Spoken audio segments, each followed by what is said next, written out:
ওরে নবীর আশিক উম্মতের দল, আল্লাহ রাব্বুল আলামিন সূরাতুল আলে ইমরানের 31 নম্বর আয়াতের মধ্যে আমার আল্লাহ তাআলা বলেন, কুল ইন কুনতুম তুহিব্বুনাল্লাহা ফাত্তাবিউনি ইউহিব্বুকুমুল্লাহ ওয়া ইয়াগফির লাকুম যুনুবাকুম ওয়াল্লাহু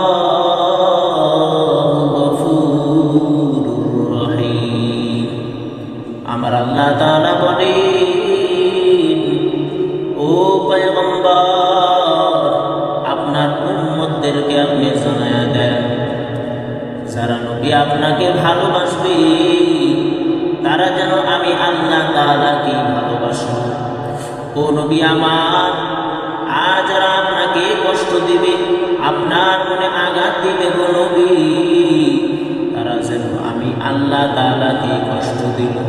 ওরে নবীর আশিক উম্মতের দল, আল্লাহ তাআলা বলেন, ও নবী আমার, আপনার উম্মতদের মধ্যে কোরআনের আলো ছড়ায়া দাও। নবী আমার বলেন, ও আমার উম্মতেরা, আমি নবী তো চলে যাইতেছি, কিন্তু তোমাদের কাছে দুইটা জিনিস রেখে যাইতেছি। এই দুইটা জিনিস যদি আঁকড়াইয়া ধরতে পারো, যত ঝড়ি তুফান, যত শিডর আসুক না কেন, তোমাকে ধ্বংস করতে পারবে না।